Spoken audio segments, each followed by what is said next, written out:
It's finally here, the new Batman Arkham game. To start off, I'd like to say that I love the Arkham series.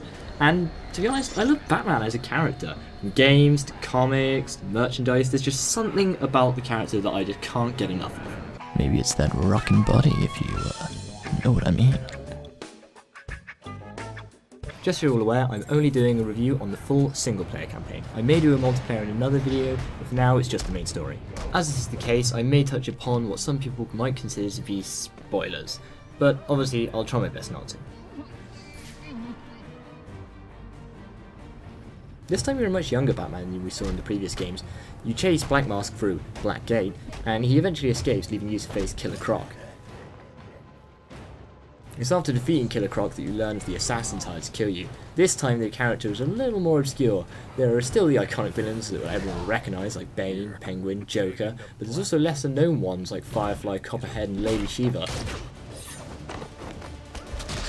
I found it a bit disappointing that Deathstroke wasn't in the game more. After watching the trailers and the build up for the game, I kind of assumed that he was going to play a bit more of a major role.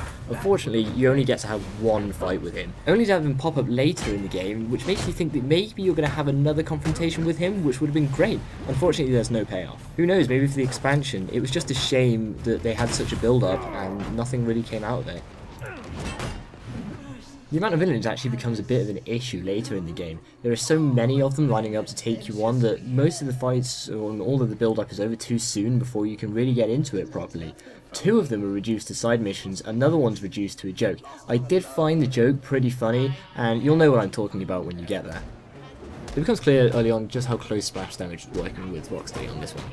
I was kind of worried when I heard that new developers were going to be taking over the games that we all enjoy, but it was interesting to see what these new guys could bring to the table. Unfortunately, they don't seem to bring a lot that's actually that new. The first Arkham game, I always looked at it as being kind of cool and original. It had its problems, but it was good.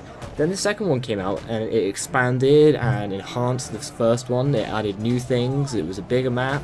And bigger doesn't always mean better, but it was definitely an improvement on the first game. While this new game might have a much bigger map, the top half of it is just old Arkham City. That makes sense because Arkham City was just a walled off part of Gotham, but when you looked out of the city, you could see way more Gotham than we're actually allowed to be in. Another chunk of the map is taken up by this bridge, so the only real new content is a part on the south. Unfortunately, there isn't really that much in the south. You get the hotel and the Wayne Enterprise building and the GCPD, which you do go visit, but other than that, there's not much reason for you to stick around. With its size comes the ability to fast travel. You can unlock new travel locations by completing Enigma Towers. He isn't the Riddler yet. To make it easy to get from point to point. At first I always felt bad for using them. I wanted to explore this newer, older version of Gotham, but it failed to be as interesting as Arkham City. Arkham was packed full of these little references and nods that the fans could appreciate. These are scant and few in this new Gotham, although I did like the little Green Arrow reference on the Penguin ship. This is where we start to get closer to some spoiler territory, so if you care about that sort of thing, you have been warned. About a third of the way through, you finally have your first encounter with the Joker, and your first major plot twist. The twist itself is fairly predictable, and I'm sure quite a few people will be able to figure it out. And I hope I'm not on my own when I say that I don't think the Joker was really necessary. I'm sure there'll be people who would say otherwise, but it's just how I felt about it. You don't always need to have the Joker. He is a very important part of the Batman mythos, it is true. However, we have him in the other two games, and he doesn't necessarily have to be there. There have been successful comics and cartoons and movies where he's been completely absent, so it seemed like he'd been shoehorned in. Although it was nice to see these first confrontations between Batman and the Joker, both of them being younger and both of them meeting for the first time. That being said, my favourite part of the game, without a doubt, has to be the part when you get to play as the Joker. First off, you have a little fight as him, and then you get to see him explain a little bit of his backstory to Harley Quinzel, aka Harley Quinn. He's wearing the red hood, which some people may recognise from the Killing Joke comic, and more recent fans may recognise the character from Under the Red Hood animated movie. I enjoyed this part so much because it's completely different than everything else we'd seen so far. We'd actually managed to delve into the psyche of the Joker, which was something that none of the other games had really approached very well. It was one of the only real original things that actually happened. With the other bosses we weren't so lucky. For example, the bit when you're fighting the Mad Hatter is essentially one of the Scarecrow sections from the first game. Then the bit when you get poisoned by Copperhead is almost identical to the poisoning of Batman in Arkham City, where he first stumbles around trying to find the antidote, and then has to fight multiple hallucinations of Ra's al Ghul, in this case Copperhead. I can understand why they want to stick to the Arkham formula that Rocksteady had already established, but it seems like they just did that too much. Even the gadgets are essentially the same thing, only this time instead of an ice grenade you get a glue grenade, and instead of the line shot you get the reverse backlaw. The only thing that I thought was truly original was the shock gloves. You charge these up, and I swear this is true, by punching people in the face. And once charged, they give you a massive damage boost, as well as allowing you to ignore taser, shielded, and enforcer enemies. Each fight then eventually just boils down into... Oh no, there's so many enemies. If only there was some way I could... Shock glove!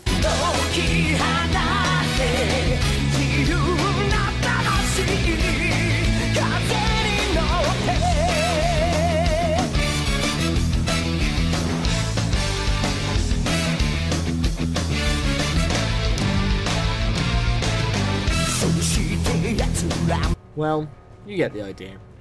One of the things that I think this game actually did really well was the relationship between Alfred and Bruce Wayne. I say Bruce Wayne because Alfred never really was that keen on the idea of Bruce Wayne being Batman. He practically raised the guy. After his parents died, there was no one else to be there other than Alfred, and I think this game manages to reflect that relationship more than any other one. In fact, I think one of the most powerful moments is towards the end. It involves just Batman and Alfred, and it's really quite a good scene. Anyone who plays the game, again, will know exactly which part I mean. I don't want to give away too much, but you'll know it when you see it. The final addition to this game was the new detective mode that allows you to recreate crime in real time. You can go around and solve a bunch of cases, even though there aren't really that many, only about 6 or 7. And it's made too easy by the fact that the detective mode, while you're moving back and forth through the crime, will highlight where the next clue is. So any real input on your part is pretty much overwritten and done all for you. He is meant to be the world's greatest detective, so you thought he'd be able to figure it out himself. I suppose you could counter-argue that he made it, so it isn't really cheating as it's his own technology, but it would be nice to kind of do it yourself and explore, and you'd actually feel more involved and part of the investigation. Well, that pretty much wraps it up for my review of Batman, except for this one thing that I've been leaving till last, and it has been bothering the hell out of me. This game is buggy, and I mean really, maybe not really, but really buggy. It's a new release, so you always expect there to be bugs on a new release, but you don't expect there to be so many that would actually stop the game and not allow you to continue. The ones that you saw in the beginning and now are just a few of the ones that I actually managed to catch on video. Before I even started recording, I had graphical errors where Killer Croc on the roof just vanished even though he was still able to punch me.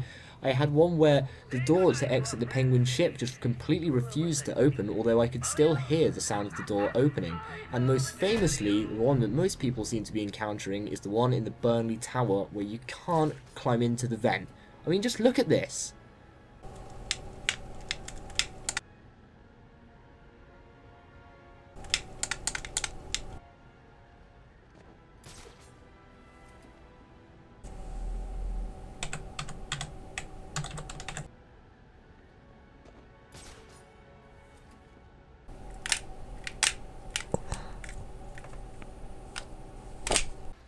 As I said, I know that bugs are to be expected in a new release. However, there are just too many to overlook, and I feel like just waiting and saying they're going to patch it out soon is just annoying that really they decided to release a game that was so buggy to begin with. I was really looking forward to it, and it's just annoying to think that we have to wait for the patch to be released rather than just being given the full game.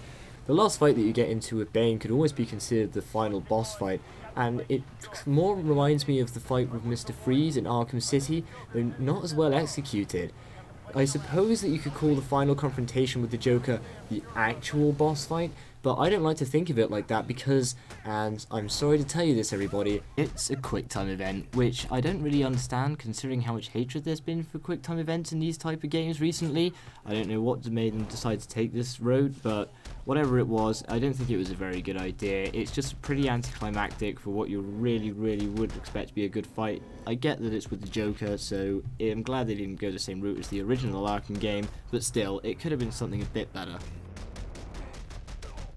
The game, while it looks good, it plays fairly well, it does have the bugs and it just doesn't live up to the other games. If you want my honest opinion, it's probably worth getting, but I would wait for it to be on sale and definitely wait for the bugs to be patched out.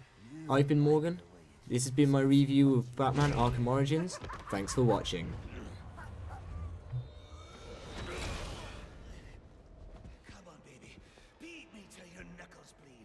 Also, they don't even mention Arkham Asylum till the end credits. What the hell was up with that?